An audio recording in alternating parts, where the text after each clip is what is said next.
Hello बच्चों, welcome to your channel physics with king sensor. बच्चों शुरू करते हैं आज का टॉपिक। बच्चों इसके पहले वाले वीडियो में हम लोगों ने ये पढ़ा था कि गोलीय पृष्ठों से अपवर्तन के क्या सूत्र हैं।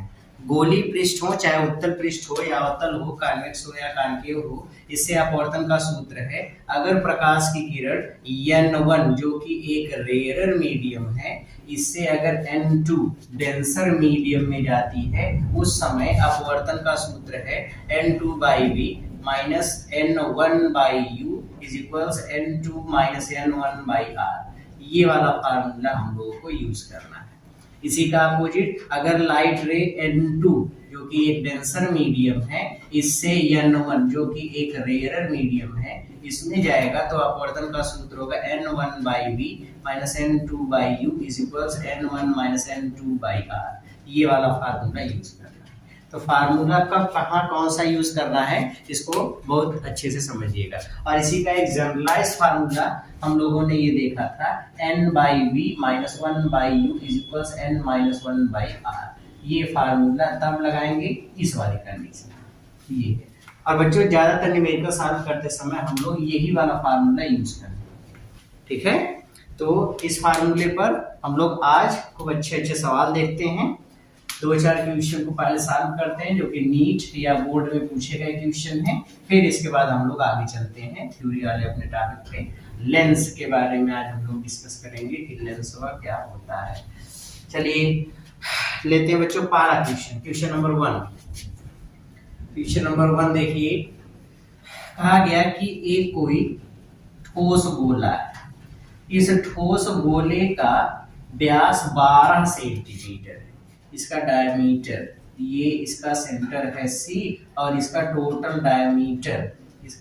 डायमीटर हमको दिया गया है 12 सेंटीमीटर। ये तो इसकी रेडियस कितनी हो जाएगी, 6 सेंटीमीटर। कहा गया इसके सेंटर पे कोई एक पॉइंट ऑब्जेक्ट रखा गया हो, इसका इमेज हम लोगों को कितनी दूरी पर मिलेगा, इसका इमेज कितनी दूरी पर मिलेगा। ये ग्लास का मीडियम है, डेंसर मीडियम है, और बाहर वाला मीडियम एयर, रेयर मीडियम, ठीक है। अब इसका रे डायग्राम, तो रे डायग्राम बनाने की जरूरत नहीं है, पहले आप क्वेश्चन को समझो कि लाइट रे इस बार ग्लास से एयर में जा रही है। जब लाइट रे ग्लास से एयर में जाएगी तो उस समय प्रकाश के अपवर्तन का जो फार्मूला होगा, हम लोगों का जो जनरलाइज फार्मूला है वो है n/v minus 1/u is equals n minus 1/r। ये फार्मूला है। लाइट रे इस बार ग्लास से एयर में जा रही है तो GNA हर जगह लिख देंगे। ये वाला फार्मूला हम लोगों को यूज करना है। तो बच्चों पहले क्वेश्चन ध्यान से समझो, क्वेश्चन में क्या कहा गया और क्या हमको फाइंड आउट करना है। क्वेश्चन को ध्यान से समझिए। कहा गया कि एक 12 सेंटीमीटर व्यास का कोई गोला था, तो इसकी रेडियस हो गई 6 सेंटीमीटर। कहा गया इसके सेंटर पे कोई पॉइंट ऑब्जेक्ट रखा गया है, वो कहा गया इस पॉइंट ऑब्जेक्ट O का आभासी या जो इसका इमेज होगा, आभासी इमेज, वर्चुअल इमेज, हमको कितनी दूरी पर मिलेगा। दैट मींस हमको V की वैल्यू क्वेश्चन में फाइंड आउट करनी है। ये अब इसके सेंटर पे अगर ऑब्जेक्ट है, यहाँ से अगर हम देखें, सपोज इस वाले पृष्ठ से अपवर्तन हो रहा है, S1, ये वाली इधर वाली सरफेस S1, इधर वाली सरफेस S2। किसी भी गोले में दो पृष्ठ होते हैं, ये सब हम लोग पिछले वीडियो में डिस्कस कर चुके हैं। तो S1 वाला पृष्ठ का जो पॉइंट P है, उससे ऑब्जेक्ट की डिस्टेंस, इधर वाली सब दूरियां पॉजिटिव होंगी, तो ये वाली डिस्टेंस कितनी होगी, U की वैल्यू 6 सेंटीमीटर होगी प्लस, और ये R भी है, मतलब जो R है वही वैल्यू U की भी है, ये भी 6 सेंटीमीटर ही होगी, ठीक है। तो V की वैल्यू फाइंड करना है। हमको ऑप्शन में दिया गया है, पहला ऑप्शन है 3 सेंटीमीटर, दूसरा ऑप्शन दिया गया है 6 सेंटीमीटर, तीसरा ऑप्शन दिया गया है 9 सेंटीमीटर, और लास्ट वाला ऑप्शन है 12 सेंटीमीटर। ओके, वीडियो को पास करिए, ट्राई करिए जल्दी से, कितना आंसर मिलेगा। कर लिया? ओके, अब देखिए क्वेश्चन कैसे सॉल्व करेंगे। बच्चों फार्मूला तो मैंने बता ही दिया था, GNA/v minus 1/u equal GNA minus 1/r। Glass का रिफ्रैक्टिव इंडेक्स ANG 3/2 होता है, तो GNA निकालोगे तो 2/3 हो जाएगा। ये दिया हो या ना दिया हो, इसको हम लोग यूज कर लेंगे। अब फार्मूले में GNA कितना हो गया, 2/3v -1/u की वैल्यू कितनी है 6, तो 6 कर दो बराबर GNA 2/3 -1/r की value 6, 2/3v -1/6 equals -1/18, 2/3v equals -1/18 plus 1/6। LCM ले लीजिए, 2/3v इज इक्वल्स -1 प्लस 3/18, तो 2/18 इधर 2/3v, 2 से 2 मर गया, ये हो गया 6, v इक्वल्स 6 सेंटीमीटर। इतना आंसर आएगा 6 सेंटीमीटर। तो इसका मतलब second option is the right answer. Okay, clear हो गया, गुड।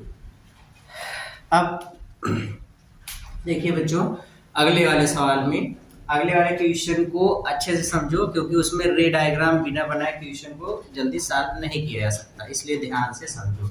अगले वाले क्वेश्चन को एकदम खतरनाक सा मस्त सवाल, ये वाला तो क्वेश्चन नीट का था, नीट 2007। अब अगला क्वेश्चन नीट 2019 का क्वेश्चन था, सॉरी 19 का। अगला क्वेश्चन लेते हैं बच्चों, जो कि बोर्ड में पूछा गया सवाल है, लेकिन बहुत खतरनाक सवाल है। क्वेश्चन नंबर 2, अगला सवाल देखो। अगले सवाल में हमसे ये कहा गया है कि कोई एक 6 सेंटीमीटर त्रिज्या का कोई एक गोला है, ये एक गोला है, इसकी रेडियस दी गई है 6 सेंटीमीटर, ठीक है।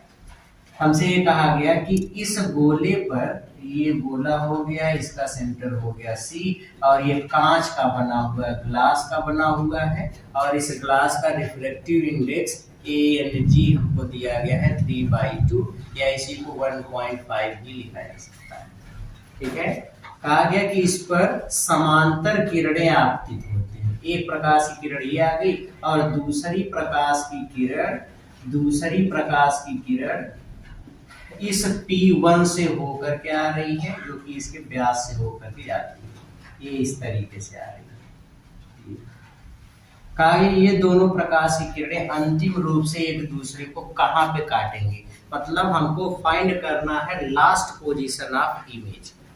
क्वेश्चन को एक बार फिर से अच्छे से समझिए। क्वेश्चन में कहा गया है कि एक 6 सेंटीमीटर त्रिज्या का कोई एक कांच का गोला है, जिसका अपवर्तनांक 3/2 या 1.5 है। इस पर ऐसे समांतर किरणें आ रही हैं, आपतित होती हैं। तो कहा गया कि ये जो समांतर किरणें आ रही है अंतिम रूप से एक दूसरे को कहाँ पे काटेंगी, या लास्ट इमेज अगर वस्तु का बनाना हुआ समांतर आ रही है, तो इसका मतलब ऑब्जेक्ट कहाँ पे रखा गया, इनफाइनाइट पे, तो यू अनंत पे, तो इस वस्तु का इमेज हमको कहाँ पर दिखेगा, ये हमको फाइंड आउट करना है। ऑप्शन दिए गए हैं बच्चा इसमें। पहला ऑप्शन है ये वाली सरफेस S1 है, ये वाली सरफेस S2 है। पहला ऑप्शन इसमें दिया गया है 3 सेंटीमीटर फ्रॉम S1, दूसरा दिया गया है 3 सेंटीमीटर फ्रॉम S2, फिर तीसरा दिया गया है 3 सेंटीमीटर फ्रॉम 3 नहीं बल्कि दिया गया है 10 सेंटीमीटर फ्रॉम S1, फिर लास्ट दिया गया है नन ऑफ दीज, इनमें से कोई नहीं। कौन सा ऑप्शन सही होगा, ये हमको फाइंड आउट करना है। तो क्वेश्चन को ट्राई करते हैं, पहले रे डायग्राम बनाने की कोशिश करते हैं, उसके बाद तक क्वेश्चन समझ में आएगा। बच्चों यहाँ पे 2 बार अपवर्तन होगा, जैसे एक लाइट रे यहाँ से जो आ रही है, इसका मीडियम चेंज हो रहा है, ये एयर से इस ग्लास में जा रही है। तो अगर ये वायु से कांच में जाएगी, मतलब विरल से सघन माध्यम में जाएगी, तो अभिलंब की ओर झुकेगी। तो अभिलंब चाहिए, तो अभिलंब ड्रा कर लेते हैं। ये वाली जो लाइन होगी, जो कि रेडियस के अलावा है, वही नॉर्मल का काम करेगी। पहले वाले सरफेस का नॉर्मल हो गया S1। इसका रास्ता इधर था, ये इधर जाने वाली थी, लेकिन उधर नहीं जा करके चूंकि मीडियम चेंज हो गया, इसलिए अभिलंब की ओर झुकेगी, तो ये अभिलंब की ओर झुक गई, ऐसे चली गई। अब देखो, अगर बच्चे ये दूसरे वाले पृष्ठ ना होता, दूसरा सरफेस ना होता, तो ये ऐसे जाती आगे की तरफ, और कहीं ना कहीं पर एक दूसरे को काट। ये है सी वाला ऑप्शन, कितना दिया गया था 10 सेंटीमीटर फ्रॉम S1 और डी वाले ऑप्शन में था नन ऑफ दीज। ये तो जो यहाँ पे ये प्रकाश की किरण अगर दूसरी वाली सरफेस ना होती तो ऐसे आता और यहाँ पे काटते तो यहाँ पे इमेज बनता सपोज आई डैश। लेकिन दूसरी वाली सरफेस है तो दूसरी वाली सरफेस है तो फिर से अपवर्तन होगा। अच्छा, फिर से अपवर्तन होगा तो अब अपवर्तन के बाद इसका इमेज कहाँ पे बनेगा? तो देखिए जब दूसरे वाले सरफेस पे पहुंचेगा तो यहाँ से फिर से अपवर्तन होगा। ये इस तरीके से दूसरे वाले सरफेस का नॉर्मल हो गया। इसका अपवर्तन आप देखोगे तो इस बार प्रकाश की किरण ग्लास से एयर में जा रही है, ग्लास से एयर में। जब ग्लास से एयर में जा रही है तो फिर से अभिलंब से दूर हटेगी क्योंकि सघन से विरल माध्यम में जा रही है। तो अभिलंब ये है, ये इसका रास्ता था, दूर हटा दो और नीचे की तरफ बना दो। ये ऐसे चलिए एक लाइट रे जो कि P1 से होकर जाती है, चूंकि सरफेस से परपेंडिकुलर गिरती है इसलिए ऐसे जिस रास्ते से गई उसी रास्ते से आगे निकल जाती है। तो अपवर्तित किरणें एक दूसरे को यहाँ पे काटती हैं, यहाँ पे इमेज लास्ट इमेज बनता है आई। तो सरफेस नंबर 1 से इमेज बना आई डैश, सरफेस नंबर 2 से इमेज बना आई। अब ऑब्जेक्ट और इमेज को समझते हैं। सरफेस नंबर 1 के लिए आपतित किरणें अनंत पर काटती मतलब वस्तु अनंत पे है। सरफेस नंबर 1 द्वारा इमेज बना आई डैश। सरफेस नंबर 2 के लिए देखें तो सरफेस नंबर 2 पर आपतित किरणें एक ये आने वाली आई डैश पर काटती है, इसलिए I dash image surface number 2 के लिए वर्चुअल ऑब्जेक्ट का काम करेगा। तो सरफेस नंबर 2 के लिए आई डैश को बोलेंगे ये आभासी वस्तु का काम कर रहा है, वर्चुअल ऑब्जेक्ट आभासी वस्तु का काम कर रहा है। और सरफेस नंबर 2 द्वारा इस आई डैश का लास्ट इमेज पॉइंट आई पर हमको मिल रहा है या आई मिल रहा है। क्लियर हो गया? ओके, अब हम लोग कैलकुलेशन स्टार्ट करते हैं। तो सबसे पहले ध्यान से देखिए, हम पहले वाले सरफेस से अपवर्तन देखते हैं, जबकि लाइट रे इस बार कहां से कहां पर जा रही है? एयर से ग्लास में। तो फॉर S1 या for surface number 1, surface number 1 के लिए अपवर्तन देखो, फार्मूला लगा दो n/v - 1/u = n-1/r। ठीक, कितनी गर्मी रहती है 1/u। अब लिख रहे हैं, ठीक है। n, अब n एयर से ग्लास में जा रहा है तो हर जगह Ang लिख दो। Ang कितना है 3/2v - 1/u की वैल्यू कितना है अनंत बराबर 3/2 - 1/r। इसके लिए r देखोगे तो इसके लिए r इधर वाली दूरी होगी तो ये हो जाएगा 6 सेंटीमीटर होगी प्लस, तो r की वैल्यू +6 सेंटीमीटर। 3/2v बराबर ये हो जाएगा 1/12, 2 1 2, 2 6 12, तो v का मान 6 18 सेंटीमीटर। v की वैल्यू कितनी आ गई 18 सेंटीमीटर। v की वैल्यू कितनी आ गई 18।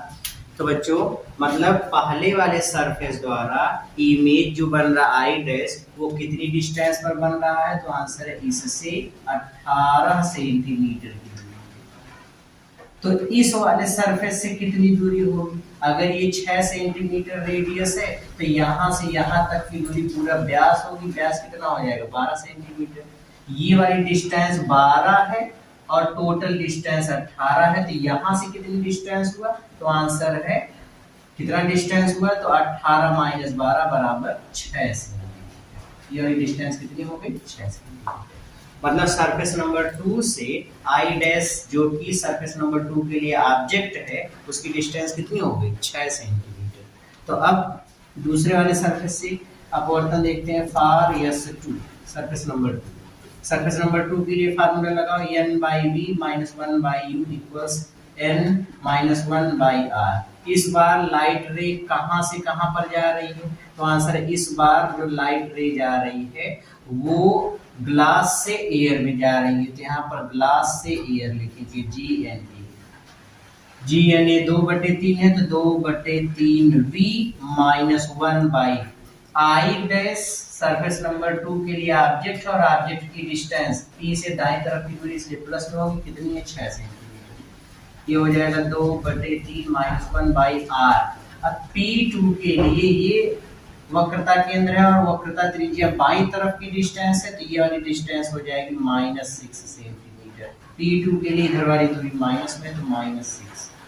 सरल कर लीजिए, 2/3v -1/6 बराबर -1/-18।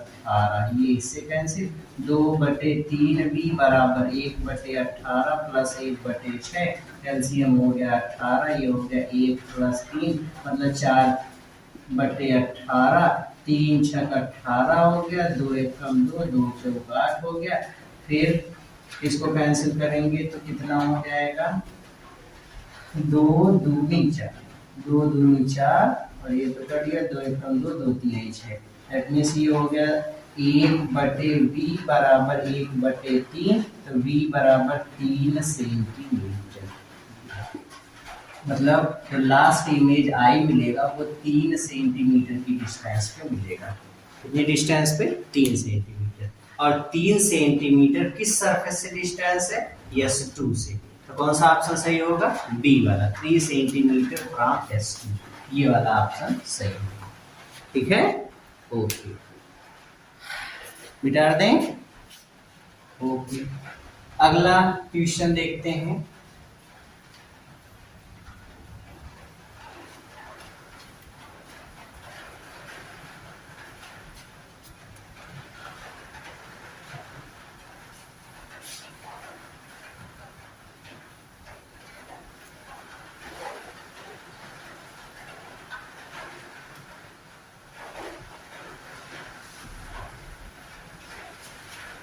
अगला क्वेश्चन लेते हैं बच्चों, क्वेश्चन नंबर 3।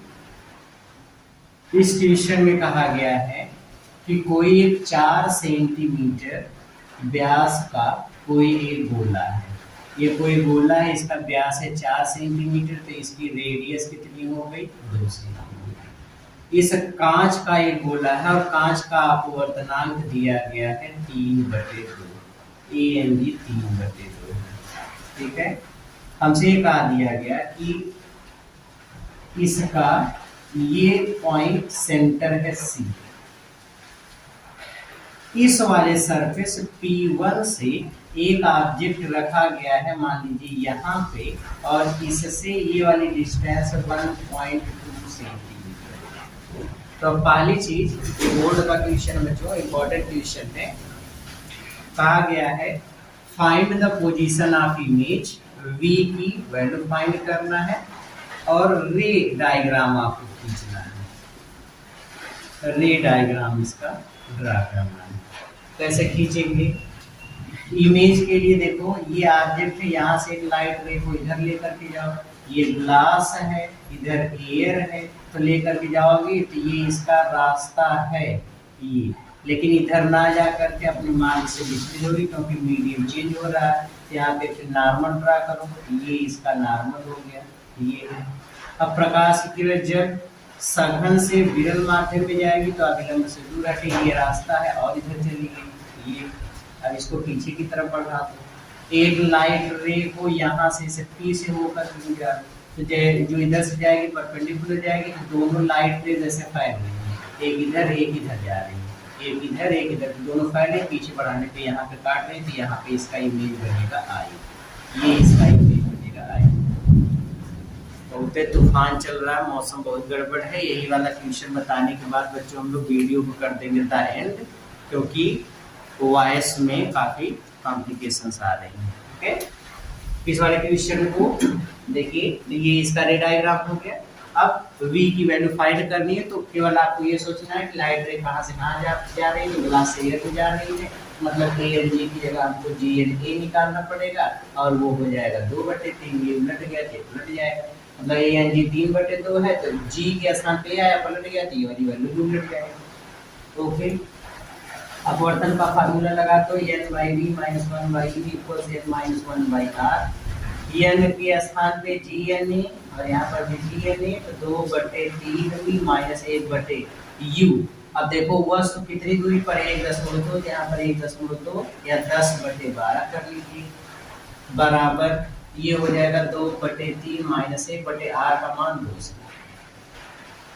इसको 2 से काट देंगे, आए 2 से काट दोगे 2 पच्चे 10, 2 छः 12, मतलब 2/3 भी -5/6 बराबर ये हो जाएगा -1/6। ये हो गया 2/3 भी बराबर -1/6 प्लस 5/6, ये हो जाएगा 2/3 भी बराबर 4/6, मतलब 2/3। तो 2/3 भी बराबर 2/3, 2/3 से 2/3 बढ़ गया, मतलब यहाँ से हमको मिल गया v बराबर 1 सेंटीमीटर। मतलब लास्ट इमेज या इमेज कितनी दूरी पर हमको दिखाई देगा, 1 सेंटीमीटर। ठीक है, ओके बच्चों, आज के इस वीडियो के लिए मौसम साथ नहीं दे रहा है, इसलिए हम लोग आगे नहीं बढ़ पाएंगे, लेकिन मिलते हैं अगले वीडियो में।